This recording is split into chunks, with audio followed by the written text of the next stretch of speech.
ఇంకొకటి అడగాలి మిమ్మల్ని, సిద్దిపేటలో ఇంకో చక్రధర్ గౌడ్ అని ఎమ్మెల్యేగా పోటీ చేసిండు. ఆయన పరిస్థితి ఏందన్నా ప్రతిసారి మరి ప్రతి యూట్యూబ్ ఛానళ్ళ దగ్గరికి వచ్చి లైవ్ టెలికాస్ట్లలో కూర్చొని హరీష్ రావు ఇది చేసిండు, హరీష్ రావు ఫోన్ ట్యాపింగ్లు చేసిండు, అది చేసిండు అంటాడు.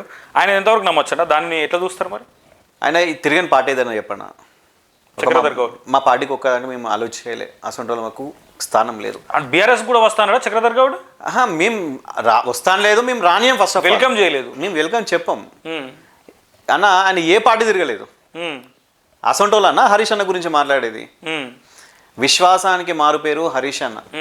ఇలా కేసీఆర్ గారి అడుగుజాడల్లో కేసీఆర్ గారి యొక్క ఆదేశాలను ఆస్వాదిస్తూ సిద్దిపేటను కావచ్చు, తెలంగాణను కావచ్చు, ఈ విధంగా అభివృద్ధి చెందిపించిన ఘనత ఎవరిదంటే హరీష్ అన్నది.